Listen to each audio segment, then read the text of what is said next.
नमस्कार दोस्तों, मेरा नाम है भालचंद्र। ब्रह्मांड सिद्धाश्रम में आप सभी का स्वागत है।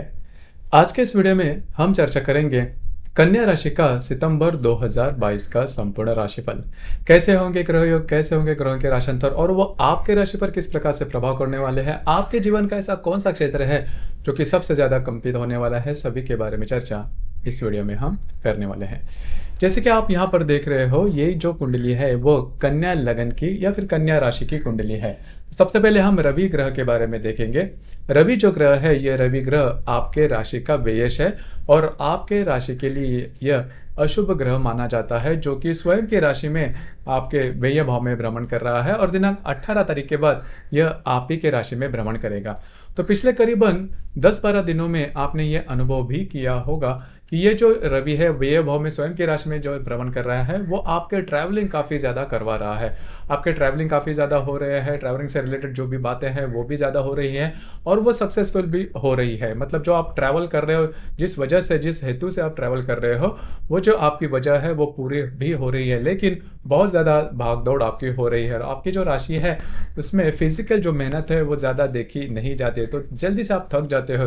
तो इसी प्रकार की जो बात है, इसी प्रकार का जो सिलसिला है वो इस महीने में भी होगा। करीबन 18 तारीख तक ये जो रवि है, ये रवि आपके व्यय भाव में भ्रमण करेगा। तो इस प्रकार की जो बातें हैं वो होती रहेगी और आपको सबसे महत्वपूर्ण बात एक कहना चाहूँगा कि जो भी डॉक्यूमेंटेशन से रिलेटेड जो भी बातें हैं वो आप ज़रूर हाथ में ले सकते हो और वो पूरे होते हुए भी नज़र आएँगी। उसी प्रकार अब हम चर्चा करेंगे मंगल ग्रह के बारे में। मंगल ग्रह के बारे में अगर देखा जाए तो ये जो मंगल ग्रह है, ये मंगल ग्रह आपके राशि के लिए अशुभ ग्रह माना जाता है, क्योंकि ये आपका अष्टमेश और आपका तृतीयेश है, जो कि आपके भाग्य भाव में भ्रमण करेगा। फिर से मैं वही बात करना चाहूंगा, क्योंकि ये तृतीयेश है आपके राशि का, जो कि आपके भाग्य भाव में भ्रमण कर रहा है। तो आपका भागदौड़ वाला जो बात है वो इस महीने में काफी ज्यादा हो सकती है। जो भी महत्वपूर्ण काम है वो आपको करने ही पड़ेंगे, लेकिन एक बात तो यहाँ पर अच्छी है कि जो भी आप काम हाथ में लोगे वो पूरे होते हुए नजर आएंगे। थोड़ा सा अपने स्वास्थ्य के ऊपर भी ध्यान देना आवश्यक है, क्योंकि जो भागदौड़ आप करोगे इस वजह से स्वास्थ्य के बारे में प्रॉब्लम कॉम्प्लिकेशंस आपको हो सकते हैं। अब यहाँ पर ये जो मंगल है चतुर्थ दृष्टि से आपके व्यय भाव को देख रहा है, सप्तम दृष्टि से आपके तृतीय भाव को देख रहा है और अष्टम दृष्टि से ये आपके चतुर्थ भाव को देख रहा है। तो यहाँ पर 2-3 बातें उसके ऊपर थोड़ा सा ध्यान देना आवश्यक है। इस महीने में आपको किसी भी प्रकार के लोन वगैरह बिल्कुल भी नहीं लेने। अगर आप लोन वगैरह की बातें करते हो या फिर लोन लेते हो तो आप उसमें बुरी तरह से फंस सकते हो। तो डॉक्यूमेंटेशन की बातें जो कि आपकी वेरी पर्सनल है वो आप कर सकते हो, लेकिन पैसे लेना, लोन लेना, इस प्रकार की बातें बिल्कुल भी नहीं करना, क्योंकि ये जो मंगल की चतुर्थ दृष्टि आपके व्यय भाव पर होगी वो आपके लिए प्रॉब्लम खड़े कर सकते हैं। तो ध्यान रखिए, ये बात जान लेना बहुत ही ज्यादा महत्वपूर्ण है।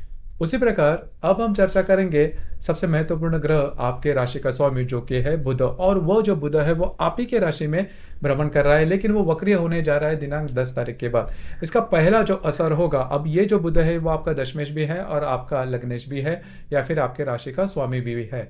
तो पहले सबसे महत्वपूर्ण बात जो कि आपके राशि की थोड़ी सी वीक पॉइंट है वो होती है डिसीजन पावर। आप में डिसीजन पावर थोड़ी कम है, मतलब जल्दी से आप डिसीजन नहीं लेते हो। डिसीजन लेने की जब भी बात आती है तो थोड़ा सा आप बैकफुट पे जाते हो और डिसीजन लेना है नहीं लेना है इसी कश्मकश में आप हो जाते हो। और वही जो बात है, वही जो अनुभव है वो आपको इस महीने में आने की संभावना काफी ज्यादा बन रही है। अब ये जो अनुभव है वो खास करके आपका जो भी कार्य क्षेत्र है उससे रिलेट करने वाला ज्यादा हो सकता है। उसी प्रकार यदि आप किसी व्याधि से पीड़ित हो तो उसके जो कोई लक्षण है वो भी आपको इस महीने में देखे जा सकते हैं। खास करके हेडेक वगैरह बोलते हैं या फिर पेट या फिर पीठ के संदर्भ में जो भी प्रॉब्लम है वो उभर कर सामने आ सकते हैं। तो ध्यान रखिए, अगर ऐसे कोई भी प्रकार की, किसी भी प्रकार के अगर लक्षण आपको दिखाई देते हैं उसके ऊपर तुरंत काम करना ज्यादा आवश्यक होगा। तो स्वास्थ्य के बारे में थोड़ा सा ध्यान देना होगा। यदि भी ये जो ग्रह है वो वक्री है, लेकिन आपके स्वयं के राशि में तो बहुत बड़े एक्सट्रीम रिजल्ट आपको बिल्कुल भी नहीं देगा। उसी प्रकार अब हम चर्चा करेंगे गुरु ग्रह के बारे में।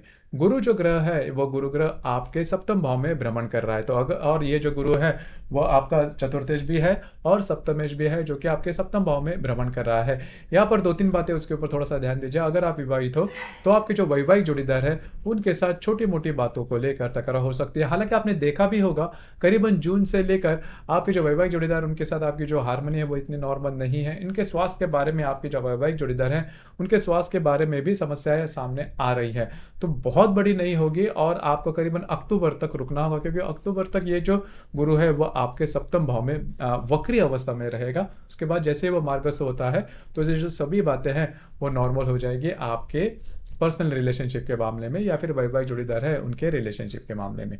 उसी प्रकार शुक्र ग्रह के बारे में अगर देखा जाए, देखिए शुक्र जो ग्रह है वो आपके लिए सबसे ज्यादा महत्वपूर्ण ग्रह है, जो कि आपका भाग्येश भी है और आपका धनेश भी है। तो धन भाव के मामले में और भाग्य के मामले में ये काफी ज्यादा महत्वपूर्ण होता है। लेकिन ये जो शुक्र ग्रह है, ये शुक्र ग्रह आपके व्यय भाव में भ्रमण कर रहा है और करीबन 25 तारीख के बाद ये आप ही के राशि में भ्रमण करेगा। तो यहाँ पर फिर से ये जो शुक्र ग्रह है वो वही बात दिखाता है, क्योंकि वो आपका भाग्येश भी है। तो आपका घूमना फिरना बहुत ही ज्यादा होगा, किसी भी कारणवश आपका घूमना फिरना हो सकता है।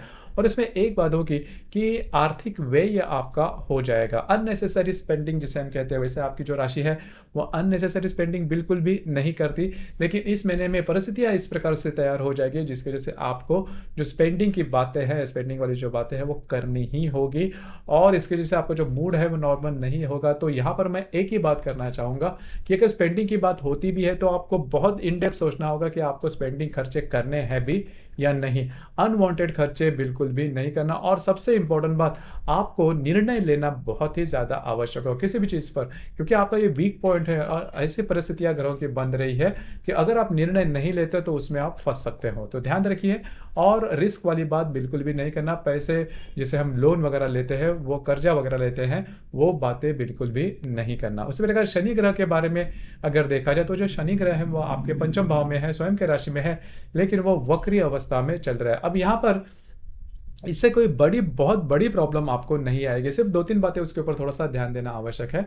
जैसे कि ये जो शनि है वह आपका पंचमेश भी है और षष्ठेश भी है, जो कि पंचम भाव में वक्री अवस्था में चल रहा है। तो अगर आप शेयर मार्केट से डील करते हो तो बहुत बड़ी रिस्क नहीं लेना। बहुत बड़ी रिस्क लेते हो तो उसमें आप चूक सकते हो, ये बात जान लीजिए।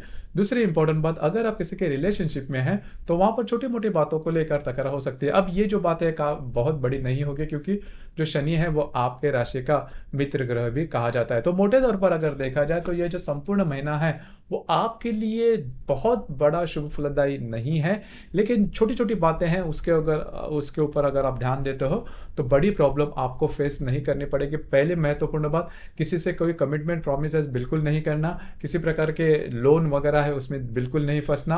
अपने जो निर्णय हैं वो आपको खास करके अच्छी तरह से लेने हैं, कैलकुलेटेड रिस्क या फिर रिस्क वाली बात बिल्कुल भी नहीं करना। ये बात जान लीजिए, अगर इस पर अगर आप अमल करते हो तो किसी भी प्रकार के बड़े प्रॉब्लम कॉम्प्लिकेशंस आपको देखने नहीं मिलेंगे।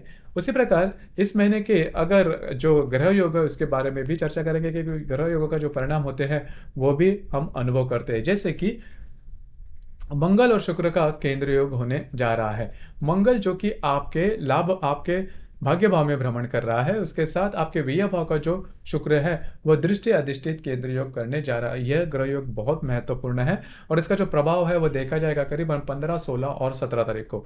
इसमें सबसे पहली और महत्वपूर्ण बात, आर्थिक व्यय जिसे हम कहते हैं वो हो सकता है, खर्चे आपके काफी ज्यादा हो सकते हैं और रिस्क लेकर या फिर भाग्य के सहारे किसी भी प्रकार के बड़े निर्णय इन दिनों में बिल्कुल भी नहीं लेना। आपके जो निर्णय हैं वो चूक सकते हैं। उसी प्रकार शुक्र और हर्षल का त्रिकोण योग भी होने जा रहा है। इसका जो प्रभाव है वो देखा जाएगा करीबन 19, 20 और 21 तारीख को। शुक्र जो कि आपके व्यय भाव में भ्रमण कर रहा है, उसके साथ आपके अष्टम भाव का जो हर्षल है वह नवपंचम योग यानी कि त्रिकोण योग करने जा रहा है। तो इन दिनों में मतलब 19, 20 और 21 तारीख को आपका घूमना फिरना ज्यादा हो सकता है, लेकिन जिस वजह से आपकी ट्रैवलिंग वगैरह होगी वो वजह आपकी पूरी हो जाएगी। और सबसे इंपॉर्टेंट बात, इन 3 दिनों में आपको भाग्य का साथ काफी अच्छा मिल सकता है, जो कि इस संपूर्ण महीने में भाग्य का साथ मिलना थोड़ा सा कठिन है, लेकिन इन दिनों में आपको कुछ अच्छे अनुभव आ सकते हैं। तो जो भी महत्वपूर्ण काम है वो इन दिनों में आप हाथ में ले सकते हो।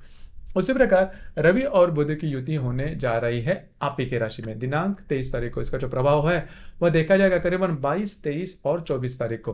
तो इन 3 दिनों में आप पूरी तरह से जो भी निर्णय आपको लेने हैं वो ले सकते हो और वो सही साबित होते हुए नजर आएंगे। इन दिनों में आपका घूमना फिरना भी हालांकि हो सकता है, आपके काम के काज सिलसिले में आपका घूमना फिरना हो सकता है, लेकिन ये जो 3 दिन है वो आपके लिए काफी ज्यादा महत्वपूर्ण और शुभ फलदायी साबित होगी। जो भी आप निर्णय लोगे वो सही साबित होते हुए नजर आएंगे। आपका जो कॉन्फिडेंस है वो काफी अच्छा देखा जाएगा। जैसे कि ये जो रवि है वो 18 तारीख के बाद जैसे ही आपके राशि में भ्रमण करेगा तो आपका जो कॉन्फिडेंस है वो काफी अच्छा लिफ्ट होता हुआ देखा जाएगा। आप बहुत ज्यादा एक्टिव भी नजर आओगे।